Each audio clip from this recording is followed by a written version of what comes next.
Welcome to Broadcom Inc.'s VMware transaction and second quarter fiscal year 2022 financial results conference call. At this time, for opening remarks and introductions, I would like to turn the call over to Ji Yoo, Director of Investor Relations of Broadcom Inc. Thank you, operator, and good morning, everyone. Joining me on today's call are Hock Tan, President and CEO, Kirsten Spears, Chief Financial Officer, Tom Krause, President, Broadcom Software Group, and Charlie Kawwas, Chief Operating Officer. This morning, Broadcom issued a press release and presentation regarding our announced agreement to acquire VMware. We also distributed our fiscal second quarter 22 results and financial tables. If you did not receive a copy, you may obtain the information from the investor section of Broadcom's website at broadcom.com. This conference call is being webcast live, and a recording will be available via telephone playback for 1 week. It will also be archived in the investor section of our website at broadcom.com.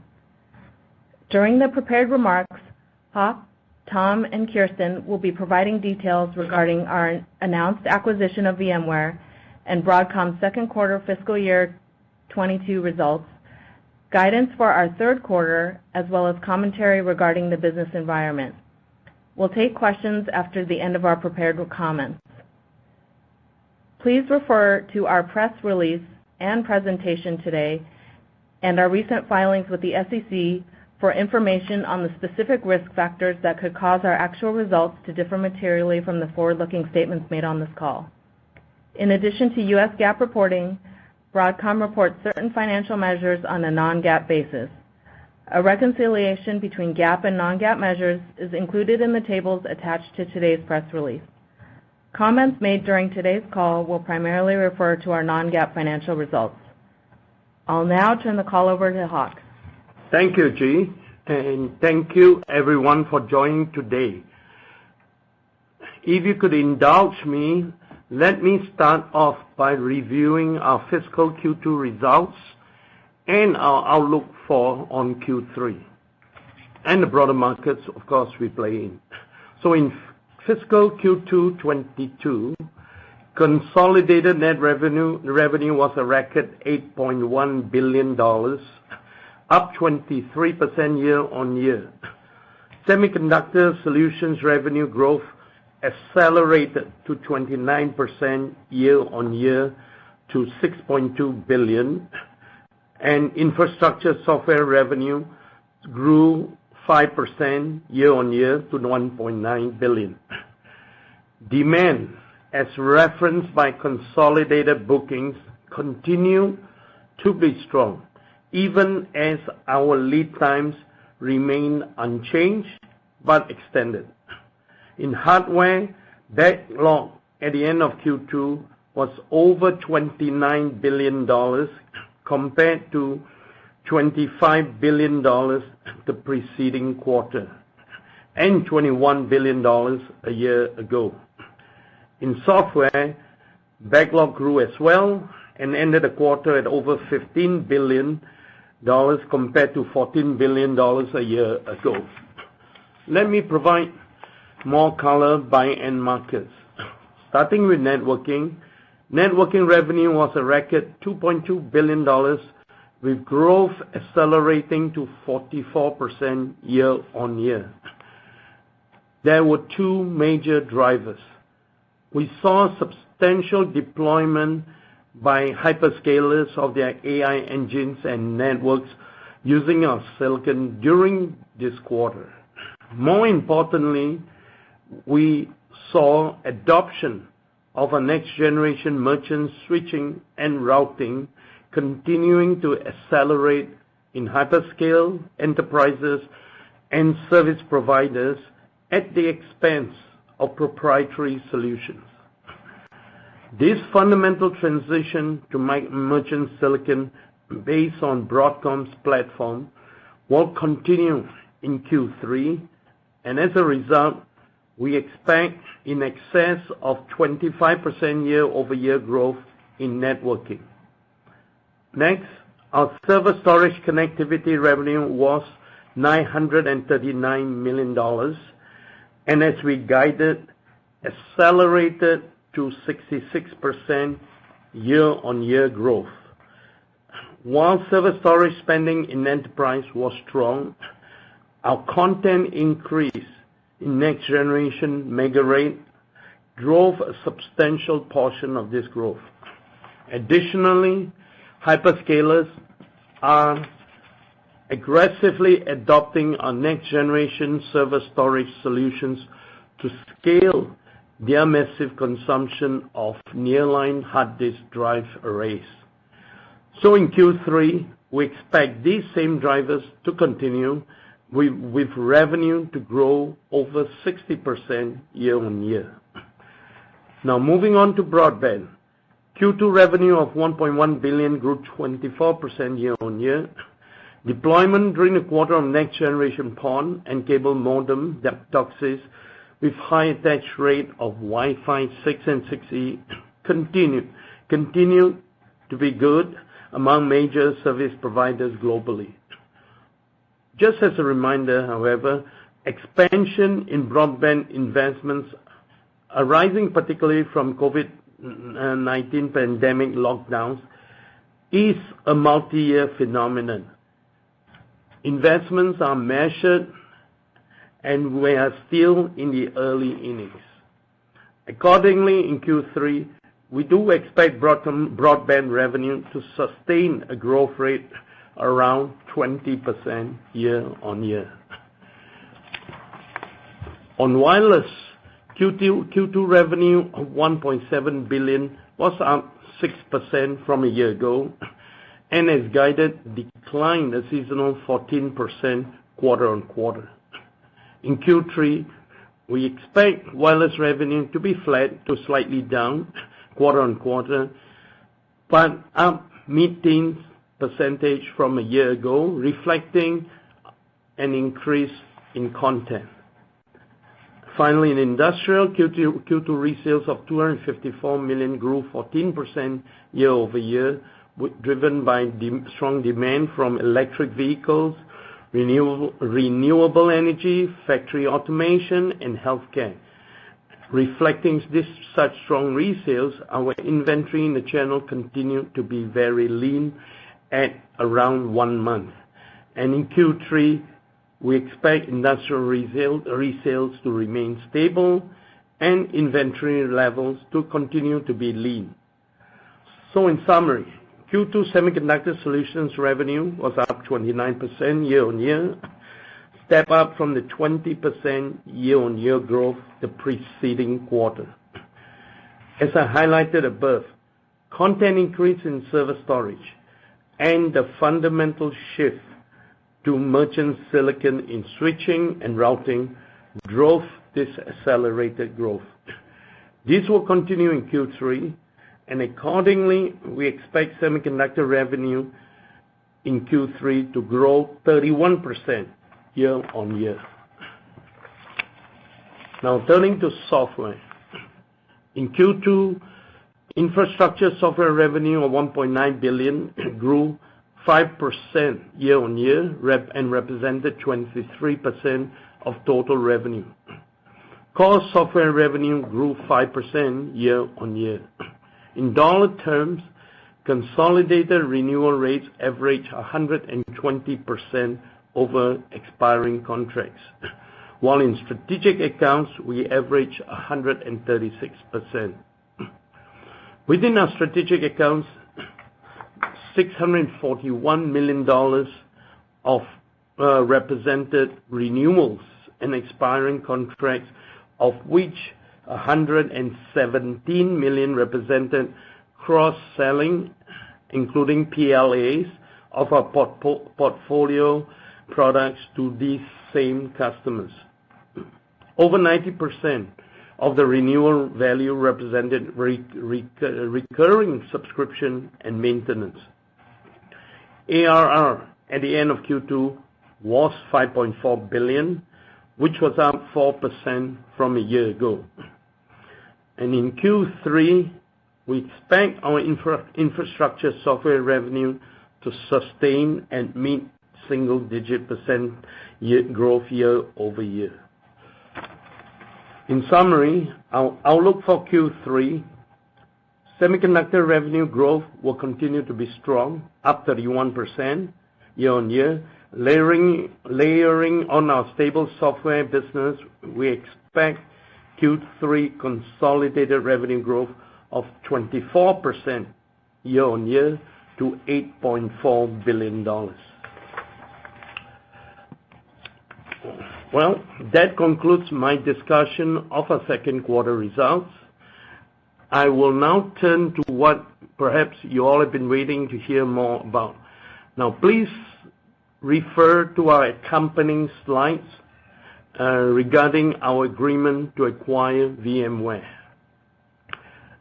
As you know, we never embark on an acquisition unless we feel our core is very strong and solid.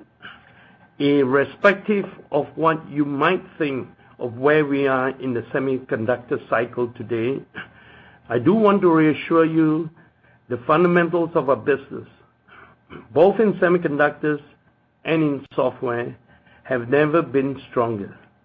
We have just reviewed how solidly grounded these businesses are. So let me discuss now what we believe is a very unique opportunity to take our company and its business to the next level. Starting with slide number 4, by adding VMware, we will bring significant scale to Broadcom's software business and reinforce our position as a premier provider of mission-critical platform solutions to enterprises globally. VMware is an iconic company providing core cloud infrastructure that powers modern enterprises. The company began as the virtualization pioneer, bringing revolutionary levels of efficiency to on-premise data centers.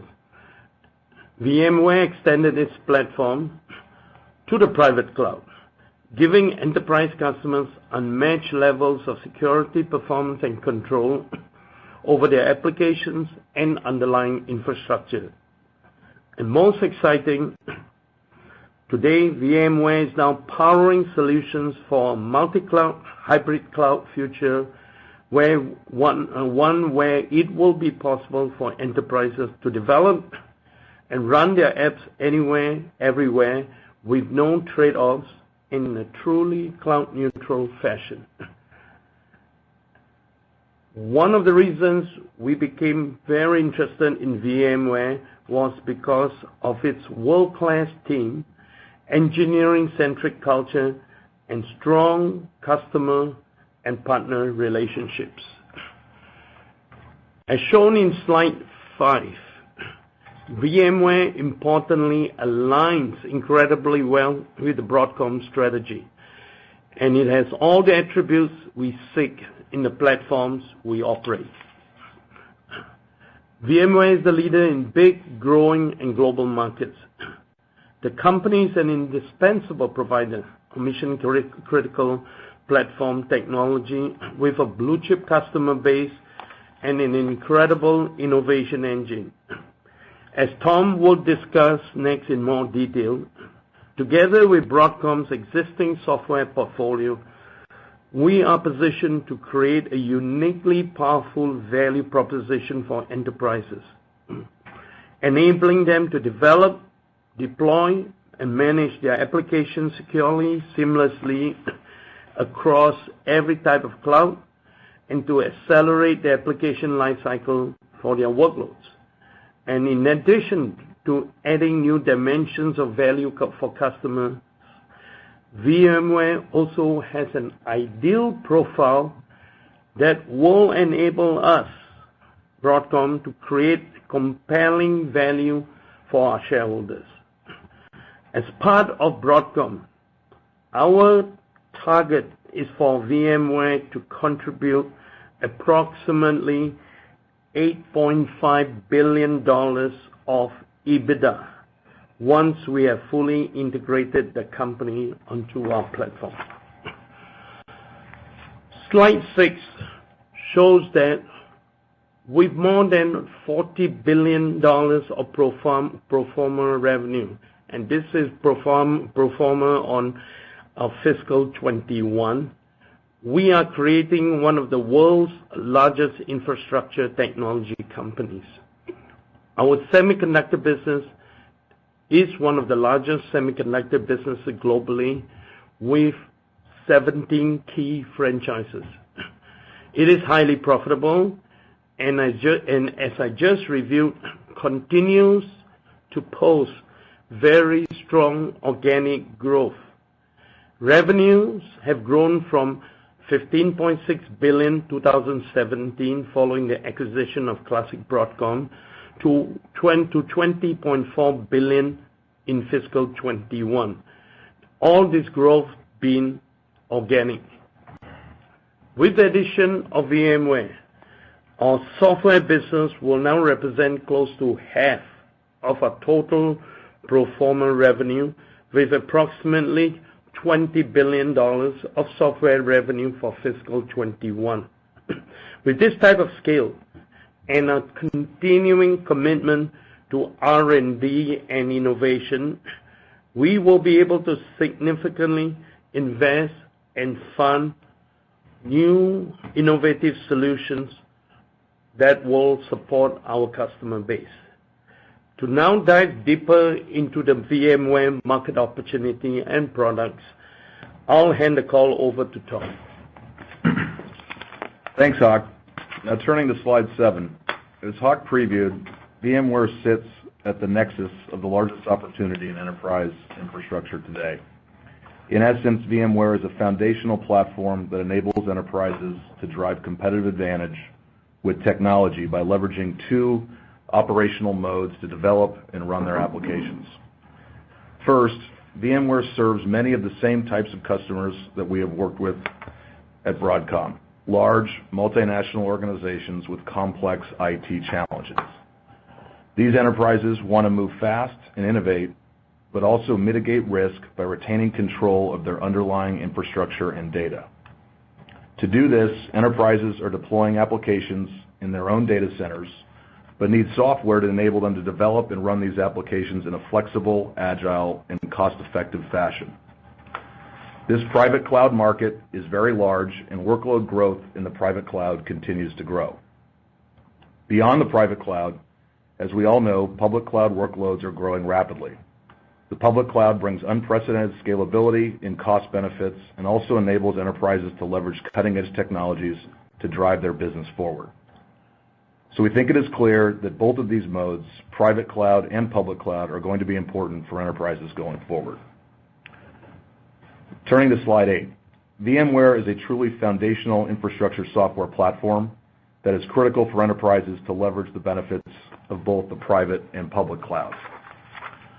We have tremendous respect for the leading platform VMware has built, supported by an incredible team of R&D talent. By bringing our teams together, we will deliver even more innovation to our customers. As we think about it, VMware's platform really consists of 3 pillars. First, within the core private cloud infrastructure pillar is the category-defining vSphere server virtualization platform, vSAN data storage virtualization solution, vRealize cloud management platform that provides automation, analytics, and lifecycle management for private cloud workloads, and NSX, which enables enterprises to manage their entire physical network as a single entity from a single pane of glass.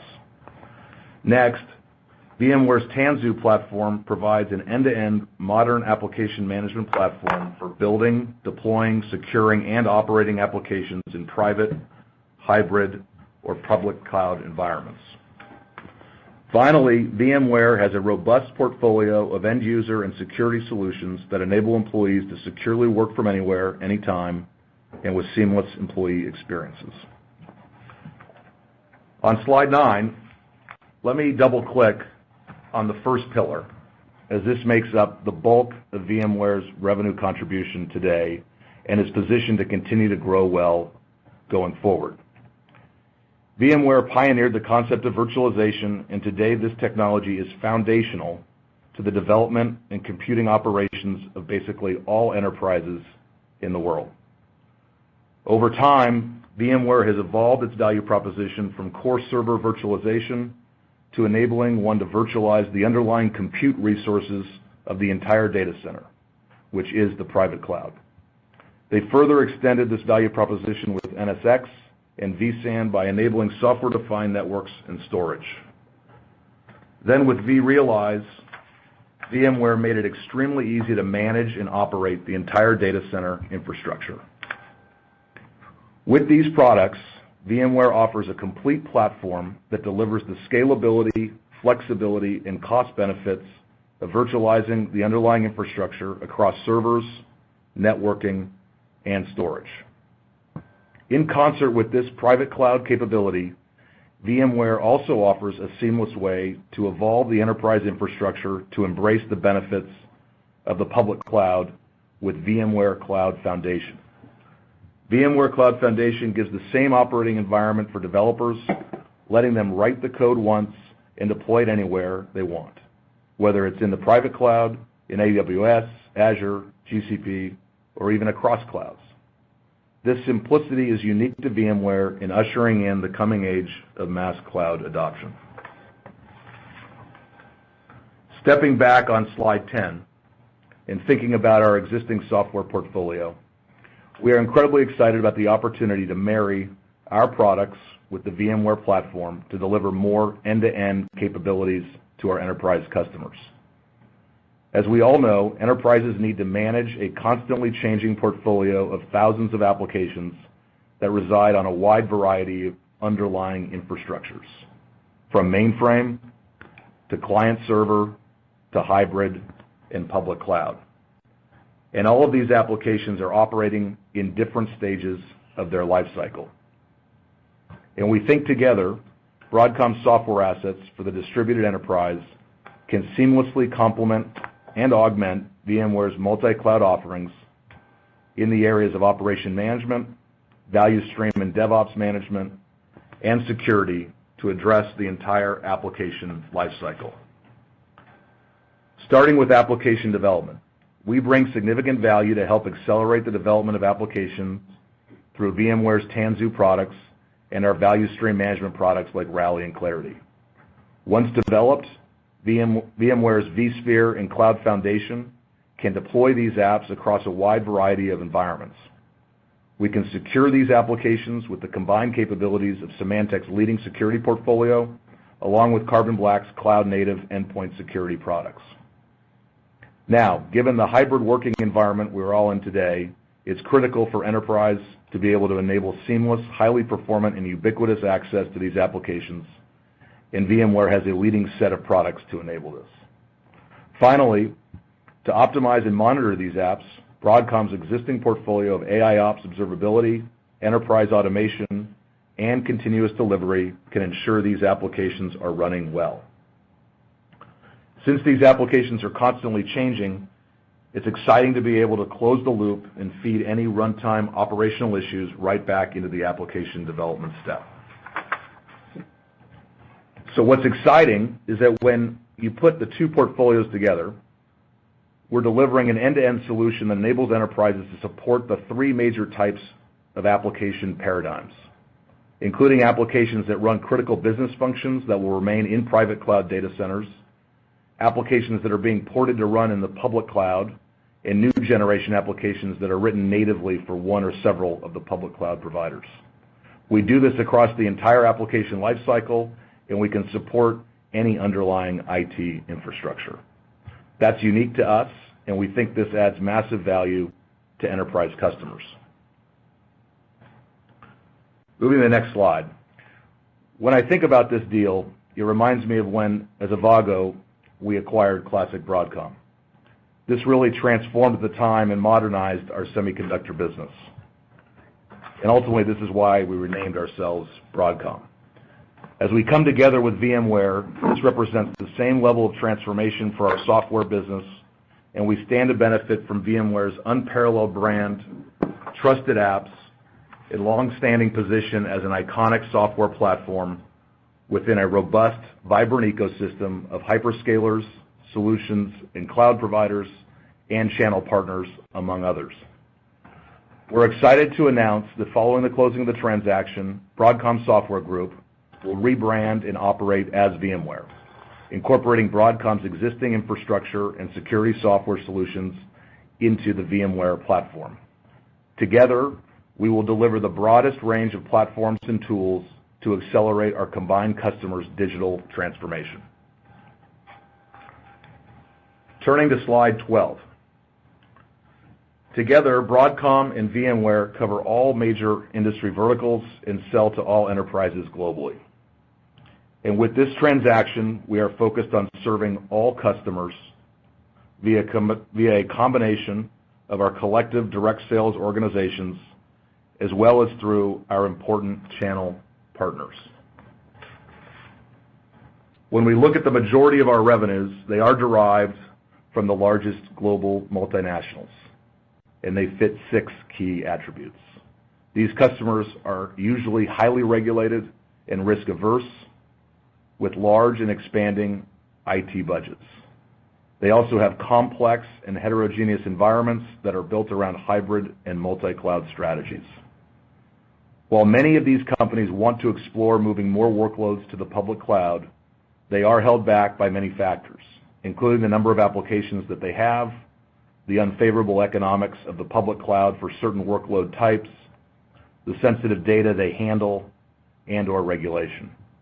As a result, these companies will have to keep complex operating environments containing a private cloud and over time to increasingly leverage the benefits of the public cloud as well. The amount of operational complexity created here is a challenge that we are uniquely qualified to partner with our customers to solve. In summary, together with VMware, we are best positioned to help the world's largest enterprises to embrace a hybrid and multi-cloud environment. As shown on slide 13, we have a proven track record of creating shareholder value by applying Broadcom's disciplined business model built on significant R&D investment and customer focus. Applying this same model to VMware, we are targeting to increase VMware's standalone EBITDA of approximately $4.7 billion to approximately $8.5 billion in pro forma run rate EBITDA within 3 years of closing. Driving this are some material tailwinds to revenue growth and multiple knobs that we can turn on profitability.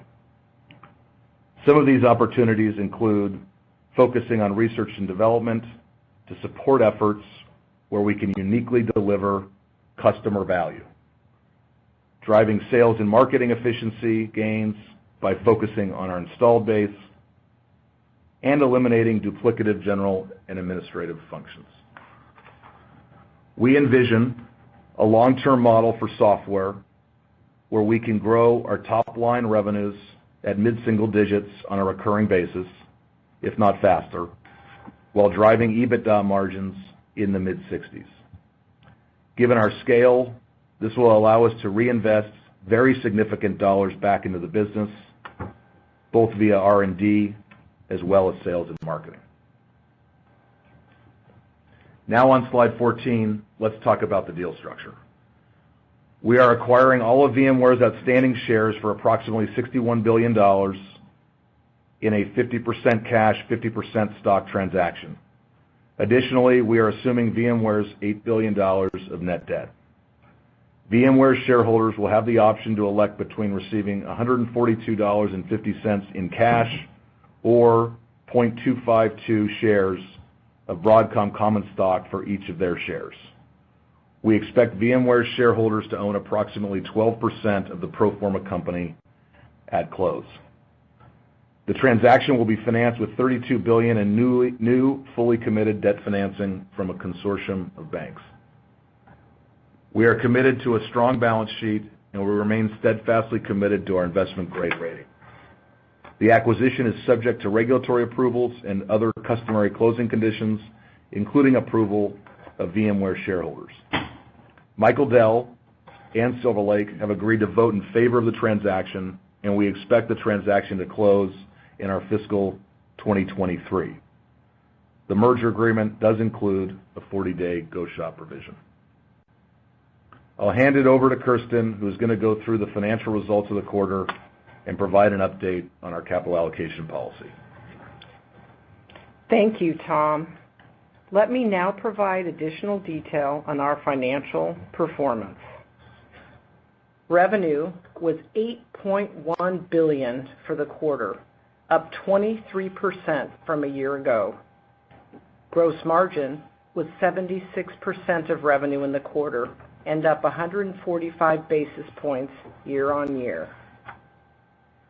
Operating expenses were $1.2 billion, up 8% year on year, driven by investment in R&D. Operating income for the quarter was $4.9 billion and was up 30% from a year ago. Operating margin was 61% of revenue, up approximately 345 basis points year on year. Adjusted EBITDA was $5.1 billion, or 63.1% of revenue. This figure excludes $135 million of depreciation. Now a review of the P&L for our two segments. Revenue for our Semiconductor Solutions segment was $6.2 billion and represented 77% of total revenue. This was up 29% year on year. Gross margin for our Semiconductor Solutions segment was approximately 72%, up 290 basis points year on year, driven by favorable product mix and content growth in next-generation products across our extensive product portfolio. Operating expenses were $873 million in Q2, up 10% year on year. R&D was $772 million in the quarter, up 10% year on year. Q2 semiconductor operating margins increased to 58%. So while semiconductor revenue was up 29%, operating profit grew 42%. Moving to the P&L for our Infrastructure Software segment. Revenue for Infrastructure Software was $1.9 billion and represented 23% of revenue. This was up 5% year on year. Gross margin for Infrastructure Software was 90% in the quarter, up 10 basis points year over year. Operating expenses were $374 million in the quarter, up 5% year over year. Infrastructure Software operating margin was 70% in Q2, and operating profit grew 5%. Moving to cash flow. Free cash flow in the quarter was $4.2 billion, representing 51% of revenue. We spent $85 million on capital expenditures. Day sales outstanding were 35 days in the second quarter, and we ended the second quarter with inventory of $1.7 billion. We also ended the second quarter with $9 billion of cash and $39.5 billion of gross debt, of which $302 million is short-term. With liability management activities during the quarter, we were able to extend our weighted average debt maturity from 10.4 to 10.9 years, with the weighted average interest rate relatively unchanged at 3.6%. Turning to capital allocation, in the quarter, we paid stockholders $1.8 billion of cash dividends. Consistent with our commitment to return excess cash to shareholders, we repurchased $2.8 billion in common stock and eliminated $514 million of common stock for taxes due on vesting of employee equity, resulting in the elimination of approximately 6 million AVGO shares. The non-GAAP diluted share count in Q2 was 441 million. Based on current business trends and conditions, our guidance for the third quarter of fiscal 2022 is for consolidated revenues of $8.4 billion and adjusted EBITDA of approximately 63.5% of projected revenue. Note that we expect Q3 non-GAAP diluted share count to be 439 million. With the acquisition of VMware, let me now share our thinking on capital allocation policy going forward. Historically, over the last 6 years, we have grown free cash flow to increase at a 41% CAGR organically and through acquisitions. With the acquisition of VMware, we expect to enhance our already strong organic earnings and free cash flow growth. The board of directors has approved a third quarter cash dividend on our common stock of $4.10 per share. Following the acquisition of VMware, we remain committed to our dividend policy of returning 50% of prior year's free cash flows as dividends. We are also committed to maintaining our investment grade rating and plan to rapidly delever from approximately 3.5 times gross debt to EBITDA at closing to normalized leverage ratios of less than 2.5 times gross debt to EBITDA within approximately 2 years post-deal close. Between now and deal close, we expect to generate considerable free cash flow. As it relates to the buyback, we have $3 billion remaining under the current authorization to date. In addition, we are announcing today an incremental $10 billion authorization to buy back shares through the end of December of 2023. That concludes my prepared remarks. Operator, please open up the call for questions. Thank you. As a reminder, to ask a question, you will need to press star and then 1 on your telephone. To withdraw your question, please press the pound key. And our first question comes from Ross Seymour from Deutsche Bank. Your line is open. Hey, everyone. Thanks for letting me ask a question, and congratulations on the deal and the results. Tom, I wanted to ask a question on the VMware side of things. You gave a bit of a long-term model, mid-single-digit revenue growth, and then mid-60s EBITDA. Can you talk a little bit about the revenue growth side of that equation? It seems like the VMware asset, according to the street, is growing a little bit faster than that. What are you doing and assuming as far as the growth rate of that piece? And then on the EBITDA side of things, out of the levers you showed on, I think it's slide 13, can you just give us an idea of how those all fall in to get you to that mid-60s level overall? Sure, Ross, and thanks for the question. Let me start, and then I'll let Hawk embellish. When we think about the top line, a number of things going on, but fundamentally, and this is actually back on slide 7 for everyone who has the deck, it's all about workload growth. I mean, if you think about private cloud growing, mid to high single digits, you look at public cloud growing high double digits. That's what's really going to drive the top line fundamentally, and that's actually what got us comfortable with the business case here. I think in addition to that, we are going to focus on going through a transition and a rapid transition from perpetual licensing to subscription. As you know, with the software business, we've been totally focused on pretty much 100% recurring revenue. And we see ARR growth being able to sustain at 5%, if not faster, when we think about the combined business. When you think about EBITDA, there are multiple knobs. We covered that, and you can look at slide 13. In terms of R&D, we're going to reinvest back in the core business, the core franchises. If you think about the 3 different pillars of this business, and I went through it, but it's really the core infrastructure business, vSAN, vSphere, vRealize. These are the businesses that are core to driving the bulk of the revenues, and that's where the reinvestment is going to occur. We're going to focus on our common customers. We have a significant go-to-market engine here at Broadcom Software. Obviously, so does VMware in their own regard, actually much more significant than ours. And so we have a direct sales force.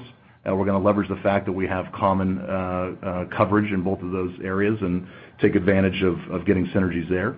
But beyond that, we also see a very valuable channel. I think there's some things we've learned relative to the CA and the Symantec acquisitions in terms of the value of the channel, and we want to continue to support that channel. And that's going to allow us to support a lot more revenues in a cost-effective way, so we see some real opportunity to leverage that. And then, of course, as you all know, we run G&A at 1% of revenue. We've been integrating companies for a long time. We have tremendous scale. This is going to give us even more significant scale going forward, and we think there's a lot of opportunity there to drive synergies from the redundancies we see. Hock, anything you want to add to that? Thanks, Tom. No, well done on that, on explaining it. But Ross, to answer your question pointedly, directly on the revenue side, and you can hear the two dynamics going on. One is how we make the investment, where do we do the spending. The other top line is you can see that VMware has a perpetual model in a lot of their on-prem licenses. They have a substantial $3 billion perpetual, and we are converting that to over the next couple of years to subscription. And that will likely take, from a reporting point of view, a slight dip, but within 3 years, a recovery, and a recovery back to a run rate that probably, as Tom indicated, is probably much higher than mid-single digits. And we are structuring ourselves to go through that. Now, from an economics point of view, whether it's perpetual or subscription, frankly, is the same. But we want to make it very consistent with the way we run the model. And based on this, we are, in a sense, restructuring the contracts, perpetual to subscription. And that's why depending on where you see it, you'll see a slower growth at the beginning, if any, followed by a more rapid growth as we convert more to subscription. Great. Thanks, guys. Thank you. Our next question comes from Ambrish Srivastava from BMO. Your line is open. Hi, thank you very much. Excuse me, Tom, just getting back to following up on what Ross was asking. This asset is very different than the other two in terms of growth rate, growth trajectory. It doesn't seem like you would need to divest pieces of the business like you had to in the other two. Can you just talk us through the synergies that you see in combining these businesses, and if these businesses in parts have had partnerships in the past, and how would you change that on a go-forward basis? And getting back to Hock's comment, on longer term, this could be a faster growing software business than what you're laying out today. Thank you. Yeah, no, certainly. I mean, if you think about it from a go-to-market standpoint, that's where software companies spend the bulk of their dollars. The fact that we're going to go from $5+ billion of software revenue to much closer to $20 billion is a big deal, and the fact that we can leverage the combined go-to-market engine at that scale gives us huge economies. I think what we're going to be able to do is marry effectively a direct sales force, which covers the largest couple thousand customers. These are large multinationals across all the key verticals, primarily focused in North America and Europe, but also in parts of Asia, with a very significant channel partner arrangement. I think one thing we've learned is there's an opportunity to embrace the channel, the two-tier distribution model with distribution partners and key value-added resellers. There's also a big GSI opportunity. We work significantly with GSIs on our side, so does VMware. And so when I look at that in its totality, what we can't do today, given our scale, we can definitely take advantage of with the newfound scale between the two companies. Beyond that, when you think about the R&D side of the equation, to dig deeper into it and follow up what we talked about with Ross, when you think about what supports the development of software, there's a lot of what we refer to sometimes in the similar side as central engineering. So software business operations. This is the continuous delivery, continuous testing capability, the ability to continuously develop applications on a consistent basis. That's expensive. It requires having your own private data centers or working with cloud providers, and having the scale to be able to drive that kind of R&D investment over a much larger portfolio is also going to drive significant benefits. So hopefully that helps answer your question. Hock, you want to add anything to that? Well, again, we're dancing around the central issue, which is we will keep in, and we have seen this, we invest in R&D and hardware. We do a lot of that if we have to. And it's all, at the end of the day, this is a great franchise. In terms of monetization, it's all about execution. And that's, in a nutshell, what we're saying here. We believe we will execute much, much different, hopefully better, than what we have been seeing so far. It's a good bottom line. Thank you. Thank you. Our next question comes from Stacy Rasgon from Bernstein Research. Your line is open. Hi, guys. Thanks for taking my question. Tom, I found your comments on leveraging the new channel differently to be interesting because I guess I'm going to oversimplify, but your prior strategy was sort of to focus on the largest customers and kind of let the long tail sort of wither. And am I right in sort of thinking that you are sort of changing that now? You're going to be going after that long tail a little harder because now you actually have the channel to do it? And will that be like feeding into the other business? Sounds like it'll be feeding into the other businesses as well. I guess maybe could you talk a little bit more about how that business model is changing, especially in that like tail of smaller customers? What does that actually mean for the degree of cost synergies and everything that can come out of this relative to what you've seen before?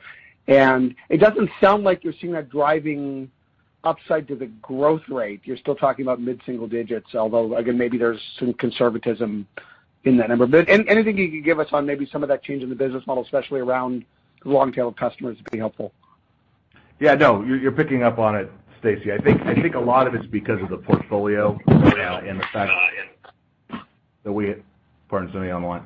Yeah, Stacy, a lot of it's based on the portfolio and the breadth of capability that VMware has relative to where we sit today. You're right. When we bought CA, mainframe made up at least half the revenues. Today's mainframe is still about 50% of the overall software business at Broadcom. That's very much levered toward about 500 accounts in what we call our strategic account area, which is a direct sales motion. And that's also where we saw a lot of opportunity to drive customer synergy with Symantec, particularly around some of the Blue Coat and DLP activities that we were driving. So that was the business model that made sense. That, of course, meant we could drive operating margins at, frankly, slightly north of 70% because we didn't have to invest as much in our go-to-market motion. I think with VMware, when we look at it and we look at the fact that vSphere, going back to the core, serves over 300,000 customers, and we look at the growth and that the company is driving with their more modern applications, whether it be for private cloud or public cloud, we see a much bigger opportunity. And so to support that opportunity, we need to invest in sales and marketing.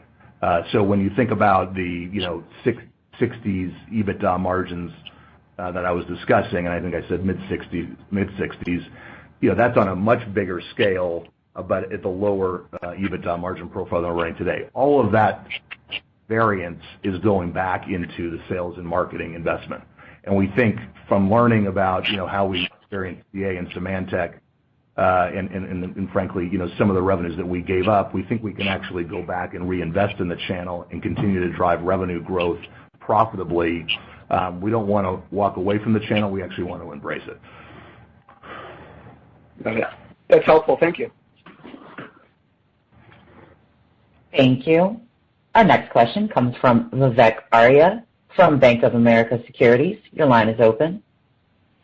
Thanks. I had a question on the process and then on the accretion side. So on the process side, which jurisdictions will you need approvals from? Do you see any product overlap that any regulator could push back against? And why is there a go shop provision? And then on the accretion side, will this be accretive in year one? And I think, Tom, you said mid-60s EBITDA margin. Is that for VMware only, or is that for your entire software business? Because the rest of the software business is running closer to 70%, I believe.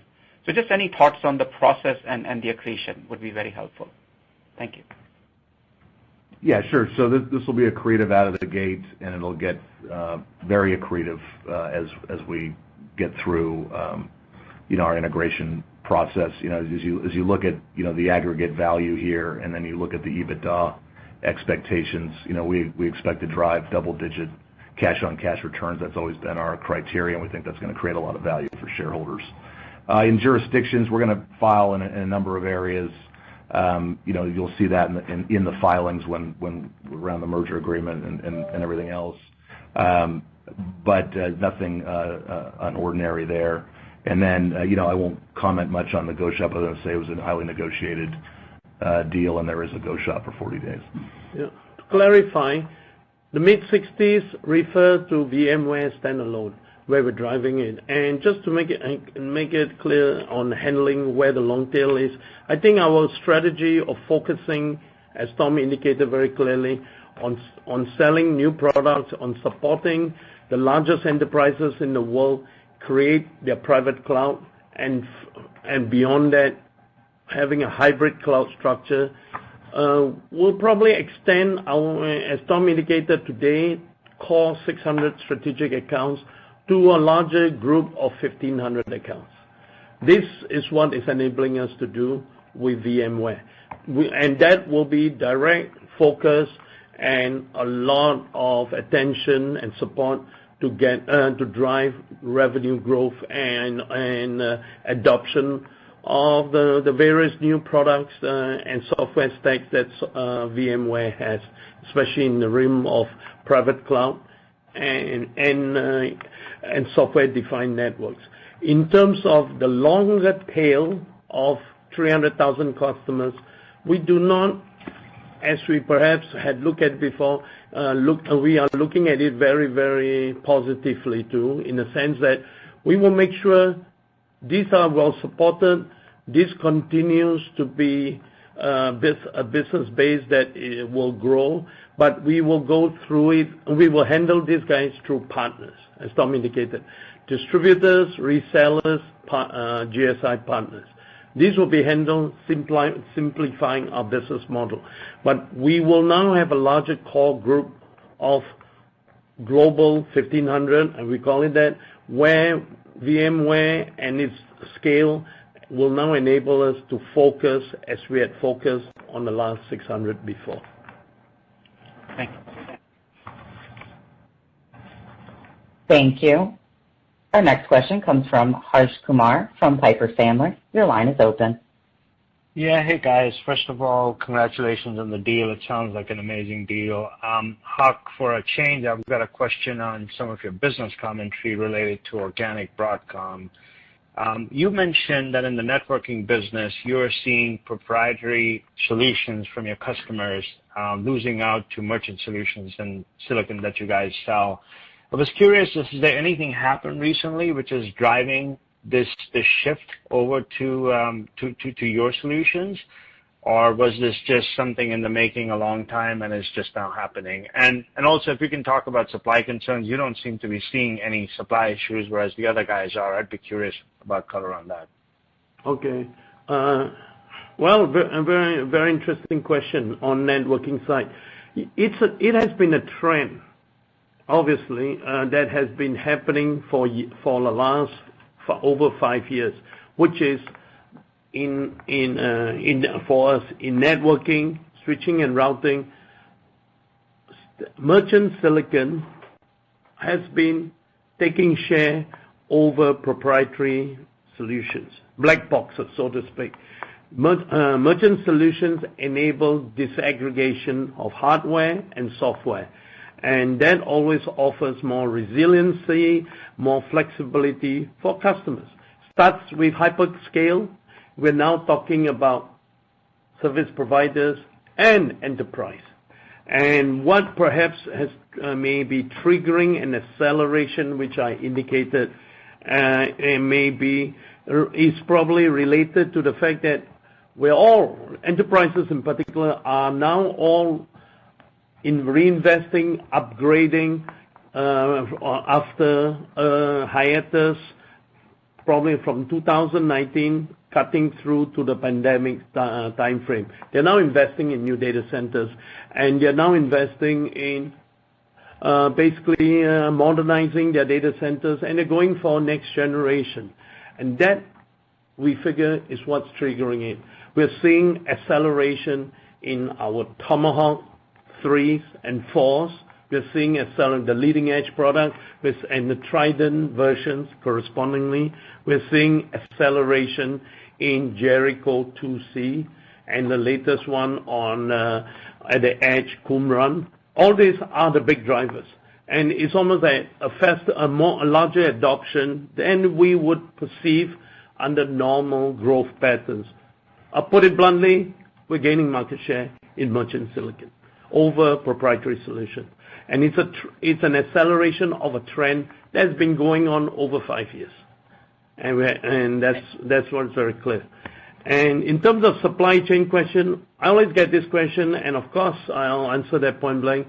From over the past 12 months or so, we are challenged on making sure we meet demand on a timely basis and just what they want.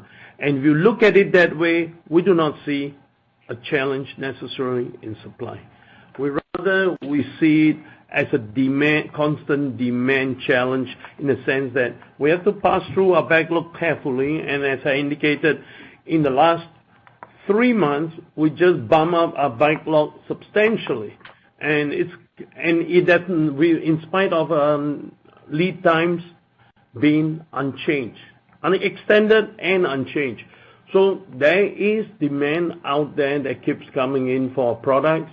And now it's particularly so in a couple of areas. It's not necessarily across the board.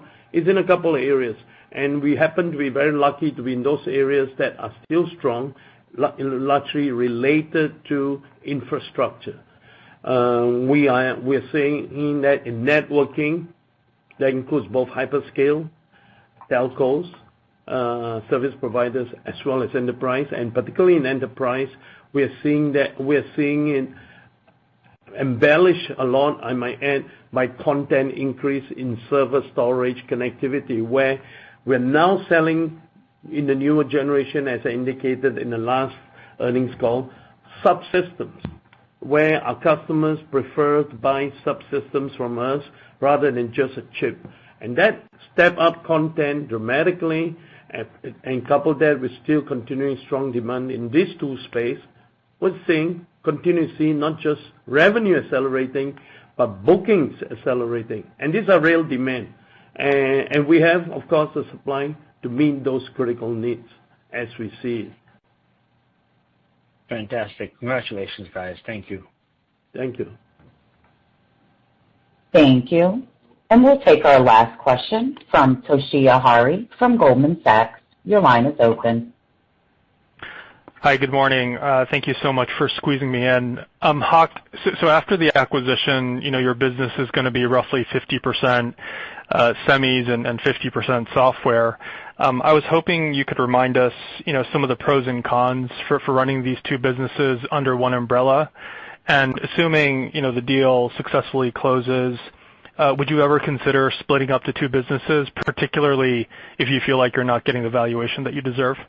Thank you.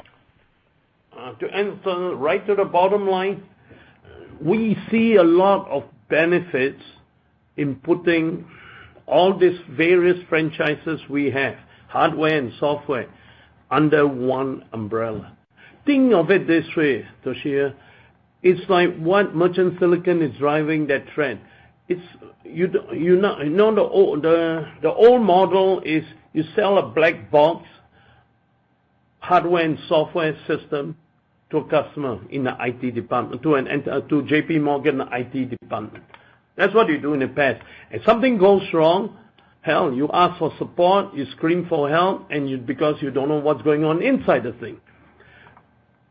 We are creating a model of disaggregation between hardware and software.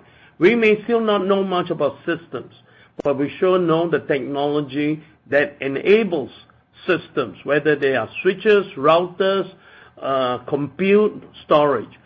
And Broadcom is a model of disaggregating hardware and software, and combined, I think we are stronger than divided.